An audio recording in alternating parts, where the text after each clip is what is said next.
Loneliness often enters life quietly, while visible crises are often blamed for everything else. It can hide inside addiction, overwork, grief, illness, and the exhausted feeling of being forgotten. In hospitals, some patients were surrounded by visitors, while others faced long days with no calls or company. This difference mattered because the ache was not just medical suffering, but a hunger to be witnessed. Families in Oklahoma City and Flint felt pain sharpen when support failed to arrive at crucial moments. People grieving a son, battling addiction, or fearing poisoned water also felt abandoned by neighbours or institutions. Even professionals who appeared accomplished often carried the same private absence of belonging and feared admitting it. Open offices, busy schedules, and social events still left many people feeling homeless inside ordinary daily life. The next sections will explore how loneliness harms health, distorts perception, weakens culture, and can be answered through connection. Together by Vivek Murthy invites us to see this clearly. Subscribe to the channel for ideas that strengthen real connection. Loneliness is not a random weakness, but a built-in signal that something essential in social life is missing. It works like pain, hunger, or thirst, pushing a person to restore what the body needs. When the signal works well, someone reaches out to a parent, spouse, neighbour, or old friend and finds comfort. That is why situational loneliness after moving, starting school, or losing familiar routines can ease with responsive company. Trouble begins when loneliness lasts long enough to retrain attention toward threat instead of trust or welcome. Lonely brains can detect social threats faster, making ordinary encounters feel risky before anything harmful has happened. An ancestral defense once helped separated people survive wolves, enemies, and exposure beyond the tribe's safety. In modern life, that same hypervigilance can misread neutral moments and push away the very help needed. Then the signal starts defeating its own purpose, as the search for safety produces more distance. Understanding this paradox makes compassion practical, since withdrawal may reflect a survival response rather than indifference. Disconnection does not stay in the mind because the body interprets prolonged loneliness as a lasting emergency. Stress chemistry rises, sleep becomes shallow, inflammation increases, and defenses against illness can weaken over time. Weak social connections are linked to higher health risks and even shorter lifespans. At the bedside, this was evident in patients who died alone and in families worn down by chronic struggle. Extreme grief can even trigger broken heart syndrome, where stress overwhelms the heart after devastating loss. That helps explain why emotional abandonment can feel physical, exhausting, and frightening rather than merely sad. Medicine often reaches first for pills, procedures, and checklists because these tools are easier to measure. Yet Enid improved when a doctor listened deeply and helped her find purpose by connecting with young mothers nearby. Programs like social prescribing and the Togetherness program show that care can include structured paths back to people. Health improves when treatment addresses not only symptoms and disease, but also the broken lines between human beings. Modern culture often praises status, privacy, and independence as if they were reliable proof of a good life. Those rewards can feel appealing, yet they sometimes widen the gap between a person and needed companionship. James learned this after leaving bakery work and familiar colleagues for a wealthier, lonelier neighbourhood by the sea. He gained luxury and leisure, but lost the daily rhythm of usefulness, laughter, and recognised belonging. That trade exposed a hard truth, because admiration and comfort do not automatically create closeness or meaning. A similar tension appears when self-reliance becomes a moral badge and asking for support feels embarrassing.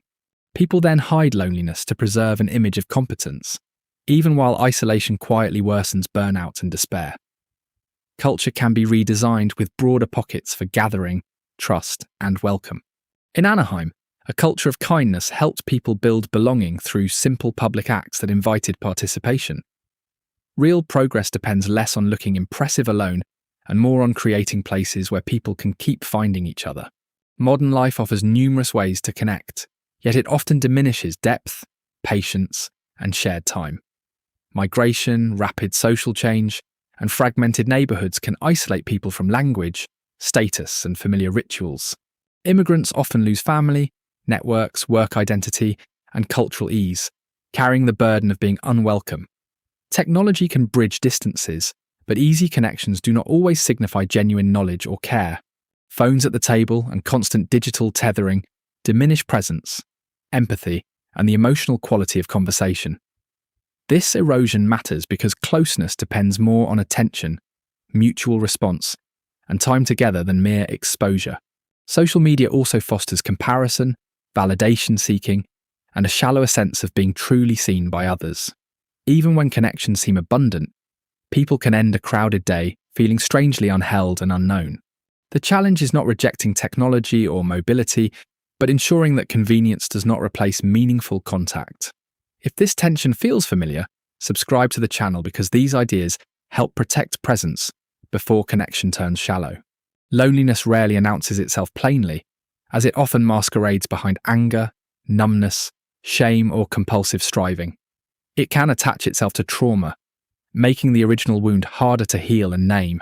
Veterans who once felt intense belonging can struggle after returning to civilian life, where that bond disappears. Addiction follows a similar pattern, with people using substances while also feeling cut off and deeply unwanted. Bill Wilson understood this link when he described alcoholics as people tortured by loneliness and isolated from others. Service became a backdoor out, as helping another person reduced threat and restored shared purpose. Support groups, sponsorship, and volunteer efforts work partly by reconnecting someone to mutual responsibility and hope. They turn a private spiral into a shared task, where pain is spoken, answered, and carried together. This matters for trauma too, since resilience grows more easily when care, safety, and steady bonds are present. Connection does not erase suffering, but it can stop suffering from becoming a sealed room with no exit. Healing cannot rely solely on finding new people, as loneliness can also estrange a person from themselves. At college, Serena appeared socially normal for a time, yet she felt increasingly foggy, performative, and internally lost. She had not yet learned how to transform outer reassurance into an inner voice of steady friendship. Without that internal support, every setback felt heavier because no familiar presence inside her was responding. Self-compassion changes this by teaching someone to speak inwardly with encouragement, honesty, and care. Constructive self-talk, reflective solitude, and honest attention help rebuild an inner compass that busyness can blur.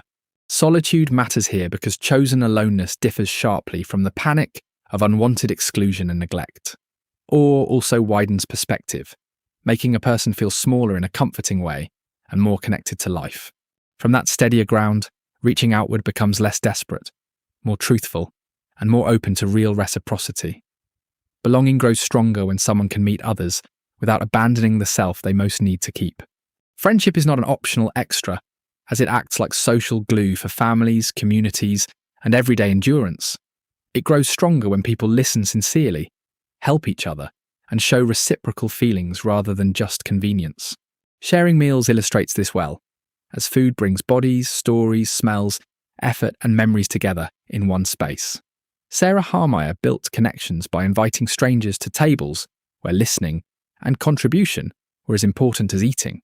Dunbar's circles of friendship also suggest that closeness has structure, with inner and outer layers needing different care. Problems arise when friendship is treated as status, leverage, or access rather than mutual human recognition. While transactional ties may seem useful, they cannot fill the void of wanting to be known. Loneliness can distort friendship, making a person talk too fast, cling too hard, or stop reaching out. That is why mutuality needs patience, forgiveness, and the discipline of seeing another person as fully real. Strong friendships protect against severe loneliness by reminding people they are worthy of love and effort. Belonging should not be left to chance, especially for children who are learning what relationships feel like. Schools and families teach connection every day through attention, body language, emotional honesty, and whether exclusion is tolerated. Beyond Differences showed students that social isolation has physical and emotional impact, not just passing school drama. Kendra learned practical habits there, like turning towards someone, maintaining eye contact, and acknowledging everyone in a conversation. Those skills helped her find her people later because approachability can be practiced instead of merely wished for. Belonging also shapes thinking directly, as social threat can cloud academic performance. Parents shape this environment when they treat social education as seriously as grades, chores, and schedules. Communities can extend that work through programs that support parents, welcome strangers, and create safe shared spaces.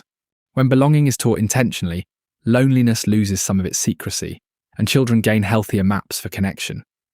That kind of culture prepares the next generation to build communities where fewer people disappear behind shame or silence. A connected life does not promise constant comfort, but it changes how hardship impacts us.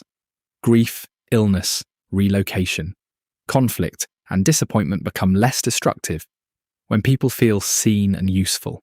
One clear pattern emerges. Connection protects health, steadies identity, and widens courage through common purpose.